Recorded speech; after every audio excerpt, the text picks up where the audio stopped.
नमस्कार दोस्तों, आपका हमारी यूट्यूब चैनल पीबीए क्लासेस में हार्दिक स्वागत। चलिए दोस्तों, 2021 समसामयिक की घटना चक्र से हम महत्वपूर्ण क्वेश्चन पढ़ने वाले हैं और अर्थव्यवस्था का अंतिम पार्ट पढ़ेंगे। दोस्तों, अर्थव्यवस्था विविध में आज हम अंतिम पार्ट पढ़ने वाले हैं और महत्वपूर्ण क्वेश्चनों पर चर्चा करेंगे। शुरुआत करते हैं पहले क्वेश्चन की। दोस्तों, पहला क्वेश्चन हमारा क्या है? पहला क्वेश्चन अर्थव्यवस्था विविध से है। दोस्तों, आज 52वां क्वेश्चन नंबर। इससे पहले हमने अर्थव्यवस्था विविध के 51 क्वेश्चन करा चुके हैं। आप जाके अगर वीडियो नहीं देखी तो आप वीडियो जाके प्लेलिस्ट में पढ़िए, आप देख सकते हैं। शुरुआत करते हैं आज के पहले क्वेश्चन यानी कि 52वें क्वेश्चन से शुरुआत करते हैं। पहला क्वेश्चन है दोस्तों, क्या निम्नलिखित में से कितने प्रतिशत भारतीय जनसंख्या की आजीविका का प्राथमिक स्रोत कृषि है? तो बताइए दोस्तों, कितने प्रतिशत? 54%, 58%, 62% या 66%? तो बताइए दोस्तों। तो दोस्तों, इसका राइट आंसर वैसे होगा 49%, क्योंकि भारत के कृषि क्षेत्र में देश की लगभग आबादी दोस्तों 49% कार्यरत है। बात करते हैं दोस्तों जीडीपी में योगदान कितना है? तो योगदान दोस्तों 17.5% है। चलिए दोस्तों, नेक्स्ट क्वेश्चन देखते हैं। नेक्स्ट क्वेश्चन क्या है दोस्तों? नेक्स्ट क्वेश्चन है दोस्तों हमारा, वर्ष 1965 में निम्नलिखित में से किस कृषि उपज के लिए न्यूनतम समर्थन मूल्य पहली बार घोषित किया गया था? कपास, तंबाकू, गेहूँ, धान? तो इसका राइट आंसर बताइए दोस्तों। इसका राइट आंसर हो जाएगा दोस्तों क्या? धान। वर्ष 1965 में यानी कि पैडी धान की उपज के लिए न्यूनतम समर्थन मूल्य का पहली बार घोषणा किया गया था दोस्तों। पहले एमएसपी के लिए गठित सीएसीपी यानी कि कृषि लागत मूल्य के आयोग के अध्यक्ष कौन थे दोस्तों? Professor M L. दंतेवाला थे। Professor M L. दंतेवाला थे। चलिए दोस्तों, नेक्स्ट क्वेश्चन देखते हैं। नेक्स्ट क्वेश्चन क्या है? नेक्स्ट क्वेश्चन है दोस्तों, निम्नलिखित में से कौन सी दाल न्यूनतम समर्थन मूल्य एमएसपी के अंतर्गत सम्मिलित नहीं है? अरहर, मसूर, उड़द या मूंग? तो दोस्तों, इसका राइट आंसर बताइए दोस्तों। तो इसमें दोस्तों सभी शामिल हैं, जैसे एमएसपी के अंदर सभी शामिल हैं दोस्तों। दालें अरहर, उड़द, मूंग और मसूर की दाल सभी न्यूनतम समर्थन मूल्य में सम्मिलित हैं। बट मतलब ये चारों दालें दोस्तों न्यूनतम समर्थन मूल्य में सम्मिलित है, इसलिए यहाँ पर ऑप्शन नहीं जो होगा इसका, एक ऑप्शन और होना चाहिए, उपयुक्त में से सभी। तो ये सभी इसका आंसर होगा उपयुक्त में से सभी दोस्तों। दाल न्यूनतम समर्थन मूल्य के अंतर्गत सम्मिलित हैं दोस्तों। बात करते हैं दोस्तों एमएसपी की घोषणा कब हुई थी? तो दोस्तों, एमएसपी की घोषणा सरकार द्वारा कृषि लागत मूल्य आयोग की अनुशंसा पे की जाती है दोस्तों। कृषि लागत और कीमत आयोग यानी कि जो सीएसीपी होता है दोस्तों, ये 23 फसलों के मूल्यों की अनुशंसा करता है। चलिए दोस्तों, नेक्स्ट क्वेश्चन देखते हैं। नेक्स्ट क्वेश्चन क्या है? नेक्स्ट क्वेश्चन हमारा है दोस्तों, निम्नलिखित में से कौन सी उपज न्यूनतम समर्थन मूल्य के अंतर्गत नहीं आती? तंबाकू, सब्जी, कोपरा या पटसन? तो दोस्तों, इसका राइट आंसर क्या हो जाएगा? इसका राइट आंसर हो जाएगा दोस्तों ए और सी, यानी कि तंबाकू, सब्जी और फल, दो ये तीनों चीज़ें न्यूनतम समर्थन मूल्य के अंतर्गत नहीं आती दोस्तों। बात करते हैं आंध्र प्रदेश सरकार द्वारा तंबाकू के न्यूनतम समर्थन मूल्य की घोषणा की गई थी दोस्तों। और दोस्तों, केंद्र सरकार द्वारा जारी 25 फसलों पर न्यूनतम समर्थन मूल्य तंबाकू शामिल नहीं है, लेकिन नीति आयोग के एक रिपोर्ट के अनुसार तंबाकू का उल्लेख मिलता है दोस्तों। चलिए दोस्तों, नेक्स्ट क्वेश्चन देखते हैं। नेक्स्ट क्वेश्चन क्या है? नेक्स्ट क्वेश्चन है दोस्तों, धान का न्यूनतम समर्थन मूल्य है दोस्तों 1410 रुपये प्रति कुंटल, 1370 रुपये प्रति कुंटल, 1300 रुपये प्रति कुंटल या 1325 रुपये प्रति कुंटल? तो दोस्तों, इसका राइट आंसर हो जाएगा 1410 रुपये प्रति कुंटल। 1410 रुपये प्रति कुंटल धान का न्यूनतम समर्थन मूल्य है दोस्तों। और ग्रेड ए मूल्य की बात करते हैं तो 1450 रुपये प्रति कुंटल है। चलिए दोस्तों, नेक्स्ट क्वेश्चन देखते हैं। नेक्स्ट क्वेश्चन क्या है हमारा?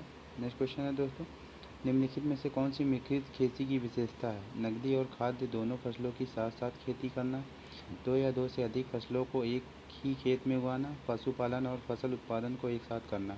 उपयुक्त में से कोई नहीं। तो दोस्तों, इसका राइट आंसर बताइए। तो दोस्तों, इसका राइट आंसर हो जाएगा पशुपालन और फसल उत्पादन को एक साथ करना है। ये मिश्रित कृषि का उदाहरण है दोस्तों, जिसे मिक्स क्रॉपिंग कहते हैं, मिक्स क्रॉपिंग के नाम से कहा जाता है। चलिए दोस्तों, नेक्स्ट क्वेश्चन देखते हैं। नेक्स्ट क्वेश्चन क्या है? नेक्स्ट क्वेश्चन, इनमें से कौन सा भारत में कृषि विपणन के मुख्य दोषों में से एक नहीं है? तो बताइए दोस्तों। भंडारण की सुविधा की कमी, परिवहन की कमी, अनुकूल मंडी, मार्केट इंटेलिजेंस की कमी? तो दोस्तों, इसका राइट आंसर क्या हो जाएगा? अनुकूल मंडी। अनुकूल मंडी इसका राइट आंसर हो जाएगा दोस्तों। भंडारण की सुविधा की कमी, परिवहन की कमी और मार्केट इंटेलिजेंस की कमी कृषि विपणन के मुख्य दोषों में शामिल होते हैं दोस्तों, जबकि अनुकूल मंडी कृषि विपणन के लाभकारी में शामिल है दोस्तों। चलिए दोस्तों नेक्स्ट क्वेश्चन देखते हैं। नेक्स्ट क्वेश्चन क्या है, भारतीय अर्थव्यवस्था का मेरुदंड कौन सा क्षेत्र है? बताइए दोस्तों, भारतीय अर्थव्यवस्था का मेरुदंड कौन सा क्षेत्र होता है? तो इसका राइट आंसर बताइए दोस्तों, इसका राइट आंसर कौन सा होगा? इसका सेवा क्षेत्र, वित्तीय क्षेत्र या पर्यटन क्षेत्र या कृषि क्षेत्र? तो दोस्तों इसका राइट आंसर हो जाए कृषि क्षेत्र। भारतीय अर्थव्यवस्था का मेरुदंड कृषि क्षेत्र को कहा जाता है दोस्तों। लगभग 49% कृषि दोस्तों कृषि का श्रम कार्यरत है, मतलब यानी कि 49% भारत में खेती की जाती है। चलिए दोस्तों नेक्स्ट क्वेश्चन देखते हैं। नेक्स्ट क्वेश्चन क्या है, निम्नलिखित में से कौन सी भारतीय अर्थव्यवस्था का क्षेत्र प्राथमिक क्षेत्र है? बताइए दोस्तों, निम्नलिखित में से कौन सी भारतीय अर्थव्यवस्था का प्राथमिक क्षेत्र है? कृषि, सहकारिता, उद्योग या निम्नलिखित में से कोई नहीं? तो दोस्तों इसका राइट आंसर क्या हो जाएगा? कृषि। भारतीय अर्थव्यवस्था का प्राथमिक क्षेत्र कृषि है दोस्तों। चलिए दोस्तों नेक्स्ट क्वेश्चन देखते हैं। नेक्स्ट क्वेश्चन क्या है, वर्ष 2014-15 में भारत का कुल खाद्यान्न उत्पादन कितना था? 255 million ton, 270 million ton, 265 million ton, 257 million ton? तो दोस्तों इसका राइट आंसर क्या होगा? 257 मिलियन टन था। 2014-15 रिपोर्ट के अनुसार दोस्तों 257 मिलियन टन था। इसे संशोधित करते हुए अंतिम अनुमान दोस्तों 252 मिलियन टन किया गया था। चलिए दोस्तों नेक्स्ट क्वेश्चन देखते हैं। नेक्स्ट क्वेश्चन क्या है, नेक्स्ट क्वेश्चन हमारा है, कराधान कानून संशोधन अधिनियम 2017 ने डैश से स्वच्छ ऊर्जा उपकर को प्रतिस्थापित किया था? स्वच्छ हवा उपकर, पर्यावरण उपकर, जीएसटी प्रतिपूर्ति उपकर, स्थिरता प्रतिपूर्ति उपकर? तो दोस्तों इसका राइट आंसर क्या होगा? तो दोस्तों इसका राइट आंसर हो जाए जीएसटी प्रतिपूर्ति उपकर। कराधान कानून संशोधन अधिनियम 2017 ने जीएसटी प्रतिपूर्ति उपकर से स्वच्छ ऊर्जा को उपकर को प्रतिस्थापित किया था। अधिनियम के तहत 213 उपकरों को समाप्त किया गया था, जिसमें स्वच्छ ऊर्जा उपकर शामिल था, स्वच्छ भारत उपकर शामिल था और संरचना उपकर आदि शामिल था दोस्तों।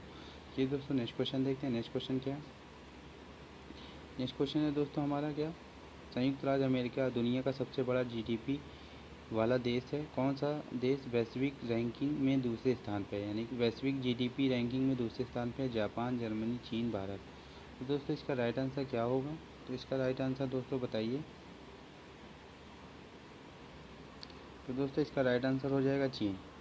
किसी भी देश की भौगोलिक सीमा के भीतर एक वित्तीय वर्ष में स्थापित अंतिम वस्तुओं की सेवाओं को मौद्रिक, तो दोस्तों वो सकल घरेलू उत्पाद कहलाता है हमारा, यानी कि ग्रॉस डोमेस्टिक प्रोडक्ट कहलाता है दोस्तों। बात करते हैं दोस्तों 5वें स्थान पर किसका स्थान आता है? तो 5वें नंबर पे भारत का स्थान आता है। दूसरे स्थान पे चीन है, पहले स्थान पे संयुक्त राज्य अमेरिका यानी कि यूएसए। चलिए दोस्तों नेक्स्ट क्वेश्चन देखते हैं। नेक्स्ट क्वेश्चन, महात्मा गांधी भारत के डैश के विरुद्ध थे? मंद औद्योगिकीकरण, तीव्र औद्योगिकीकरण, औद्योगिकीकरण की ब्रिटिश पद्धति, औद्योगिकीकरण में अमेरिकी पद्धति? तो इसका राइट आंसर बताइए दोस्तों। तो इसका राइट आंसर क्या हो जाएगा दोस्तों? महात्मा गांधी किसी भी देश के औद्योगिकीकरण के सिद्धांत के विरोधी थे, मतलब वो औद्योगिकीकरण को मानते ही नहीं थे। वो कुटीर उद्योगों का समर्थन करते थे दोस्तों, और वह बड़े बड़े उद्योगों की आवश्यकता को स्वीकार करते थे दोस्तों। तो इसका राइट आंसर क्या हो जाएगा दोस्तों? तीव्र औद्योगिकीकरण। चलिए दोस्तों नेक्स्ट क्वेश्चन देखते हैं। नेक्स्ट क्वेश्चन क्या है, निम्नलिखित, इसका नेक्स्ट क्वेश्चन है दोस्तों, मूल्य का लेखांकन समीकरण है?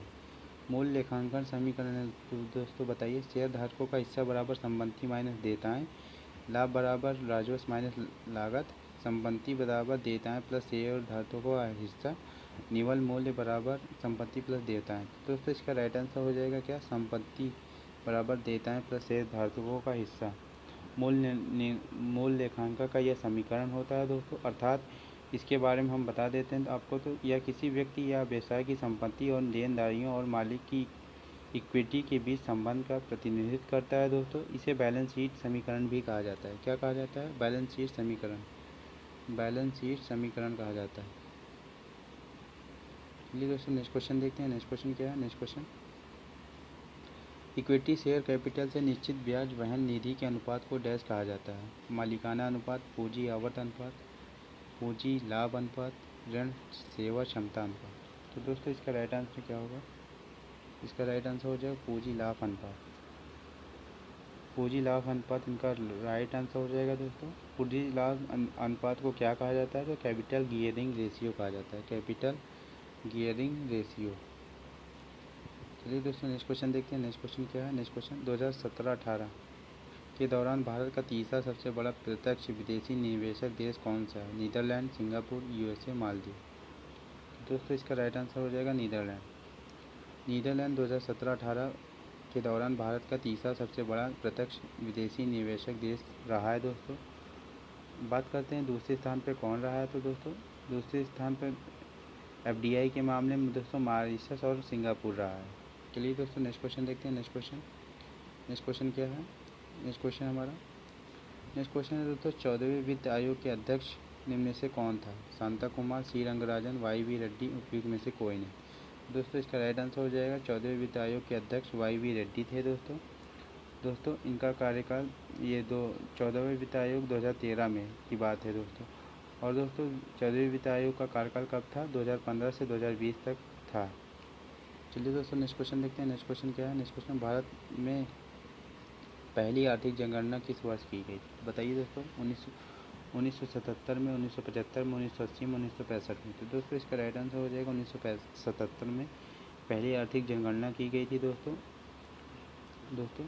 और इसमें कार्यान्वयन मंत्रालय ने 6 आर्थिक गणनाएँ संचालित की थी दोस्तों। पहली 1977 में, दूसरी 1980 में, तीसरी दोस्तों बात करते हैं तो 1990 में, चौथी 1998 में।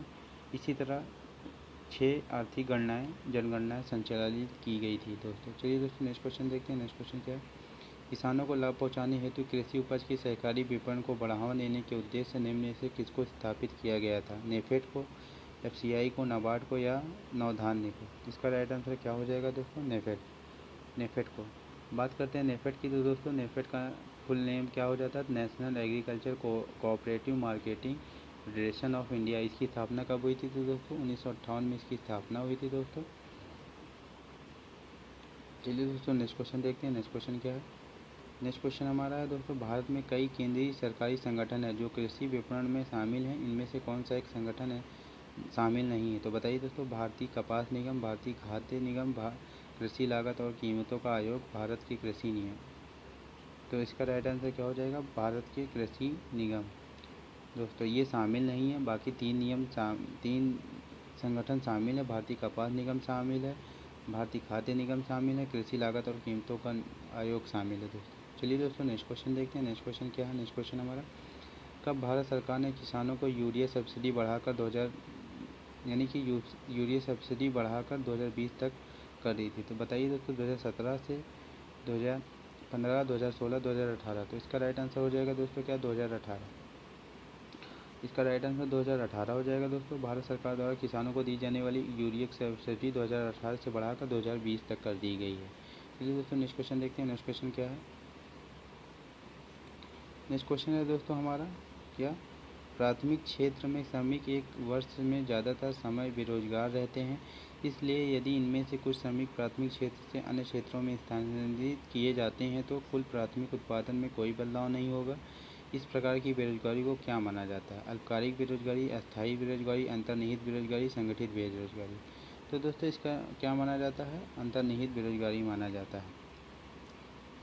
जहाँ कुल उत्पादन में कोई भी बदलाव नहीं होता वहाँ पर दोस्तों ये अंतर्निहित बेरोजगारी के रूप में जाना जाता है। चलिए दोस्तों नेक्स्ट क्वेश्चन देखते हैं। नेक्स्ट क्वेश्चन है हमारा क्या?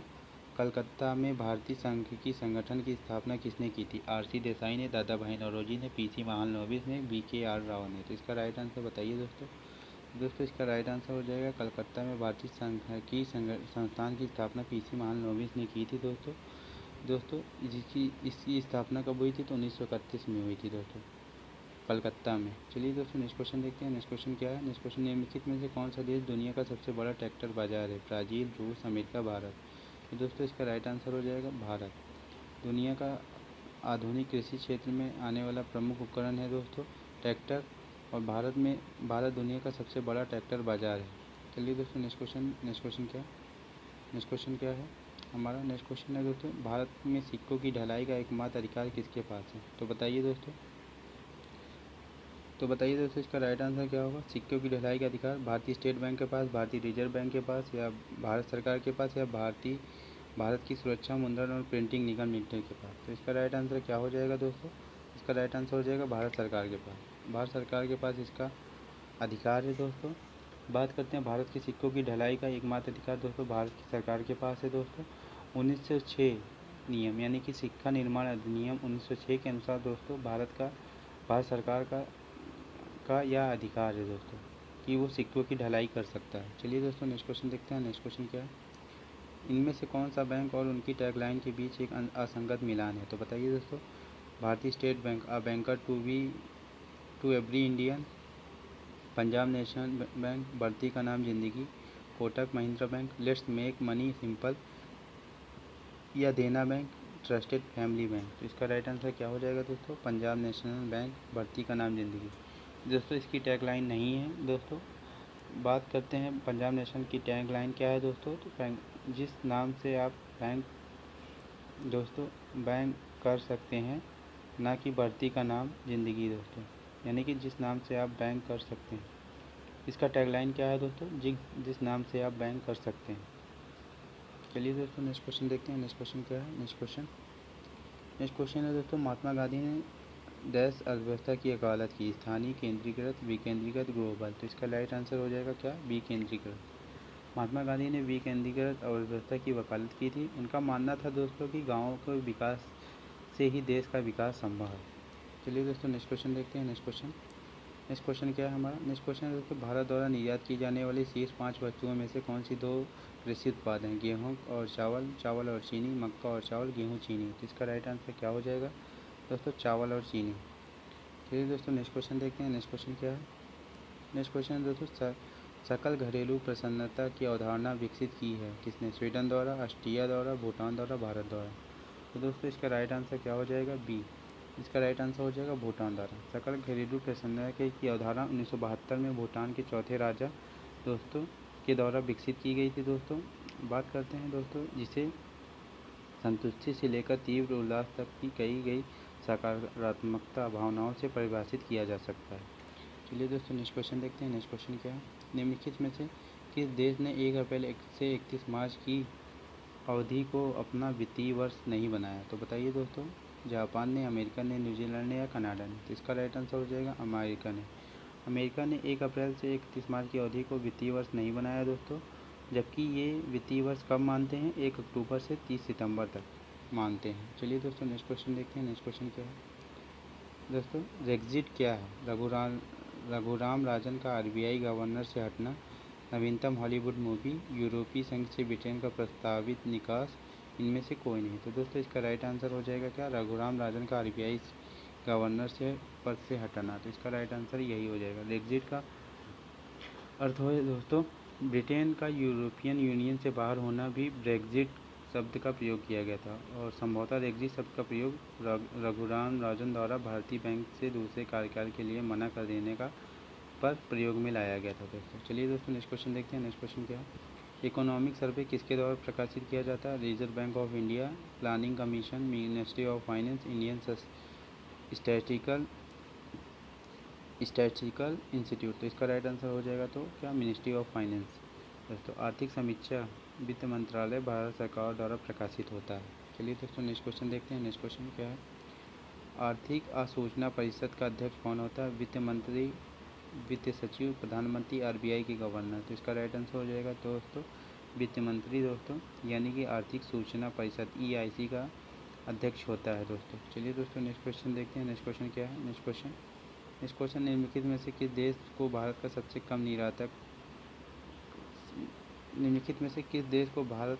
सबसे कम निर्यात करता है। इटली को, आयरलैंड को, इराक को, इंडोनेशिया को। इसका राइट आंसर हो जाएगा आयरलैंड को। आयरलैंड को भारत सबसे कम निर्यात करता है दोस्तों। 2019-20 की रिपोर्ट के अनुसार सबसे कम निर्यात आयरलैंड को इसने किया था। चलिए दोस्तों नेक्स्ट क्वेश्चन देखते हैं। नेक्स्ट क्वेश्चन है दोस्तों सामानों के वर्गीकरण के लिए। इसका राइट आंसर बताइए दोस्तों। सामानों के वर्गीकरण के लिए प्रयोग की जाने वाली सामंजस्य वस्तु विवरण और कोडिंग प्रणाली निम्नलिखित में से किसके लिए लाभकारी होगी। सार्क राष्ट्रों के बीच द्विपक्षीय व्यापार बढ़ाना, अंतर्राज्य मार्ग परिवहन को सुगम करना, सीमा शुल्क और उत्पाद शुल्क के लिए सामानों का वर्गीकरण, वैट को व्यवस्थित करना। तो इसका राइट आंसर हो जाएगा दोस्तों क्या, सीमा शुल्क और उत्पाद शुल्क के लिए सामानों का वर्गीकरण। तो दोस्तों चलिए दोस्तों नेक्स्ट क्वेश्चन देखते हैं। नेक्स्ट क्वेश्चन क्या है, एक विकासशील राष्ट्र में विदेशी आयात पर निर्भरता बढ़ा सकती है क्या, कार्बन पदचिह्न, निर्यात, राष्ट्रीय आय या बेरोजगारी। तो दोस्तों इसका राइट आंसर क्या हो जाएगा, बेरोजगारी। एक विकासशील राष्ट्र में विदेशी आयात पर निर्भरता क्या बढ़ा सकती है, तो बेरोजगारी बढ़ा सकती है, निर्भर। चलिए दोस्तों नेक्स्ट क्वेश्चन देखते हैं। नेक्स्ट क्वेश्चन क्या है, क्वेश्चन नंबर 92 हमारा। क्वेश्चन नंबर 92 है दोस्तों, निम्नलिखित विकल्पों में से किसी मद के आयात का मान सबसे अधिक है, वनस्पति तेल, मशीन के उपकरण, अखबारी कागज़ या चांदी। तो इसका राइट आंसर बताइए दोस्तों। तो दोस्तों इसका राइट आंसर मशीन के उपकरण हो जाएगा दिए गए विकल्पों में के अनुसार। दोस्तों मशीन का आयात किया गया था दोस्तों। चलिए दोस्तों नेक्स्ट क्वेश्चन देखते हैं। नेक्स्ट क्वेश्चन, म्यूचुअल फंड और शेयर बाजारों के लिए मूलभूत विनियामक प्राधिकार किसे प्राप्त है, भारतीय प्रतिभूति और विनिमय बोर्ड को, भारतीय रिजर्व बैंक को, भारत सरकार, स्टॉक एक्सचेंज को। तो इसका राइट आंसर हो जाएगा दोस्तों भारतीय प्रतिभूति और विनिमय बोर्ड को यह अधिकार प्राप्त है दोस्तों। म्यूचुअल फंड और शेयर बाजारों के लिए मूलभूत विनियामक प्राधिकार इसे ही प्राप्त है। चलिए दोस्तों नेक्स्ट क्वेश्चन देखते हैं। नेक्स्ट क्वेश्चन क्या है, नेक्स्ट क्वेश्चन, आवश्यकता विहीनता सिद्धांत के प्रतिपादक अर्थशास्त्री हैं वी.एन. गाडगिल, नीलकंठ रथ, अमरसेन, प्रोफेसर जे.के. मेहता। तो दोस्तों इसका राइट आंसर हो जाएगा प्रोफेसर जे.के. मेहता विहीनता सिद्धांत के प्रतिपादक हैं दोस्तों। चलिए दोस्तों नेक्स्ट क्वेश्चन देखते हैं। नेक्स्ट क्वेश्चन है दोस्तों क्या, पूर्ति अपनी मांग का सृजन स्वयं करती है, यह किसका कथन है, रॉबर्टसन, कीन्स, जेबी से, मार्शल। तो इसका राइट आंसर क्या हो जाएगा दोस्तों, जेबी से इसका राइट आंसर हो जाएगा दोस्तों। जॉन बेबिस्टे इनका पूरा नाम है। अर्थशास्त्री दोस्तों, पूंजी अपनी मांग का स्वयं सृजन करती है, यह इनका कथन है। चलिए दोस्तों नेक्स्ट क्वेश्चन देखते हैं। नेक्स्ट क्वेश्चन क्या है, अंतर्राष्ट्रीय गमन माइग्रेशन क्या होता है, देश में लोगों का संचलन, एक गांव से दूसरे गांव का लोगों का संचलन, देश के बीच लोगों का संचलन, या लोगों का शहरों से ग्रामीण क्षेत्रों में संचलन। तो दोस्तों इसका राइट आंसर हो जाएगा देशों के बीच लोगों का संचलन।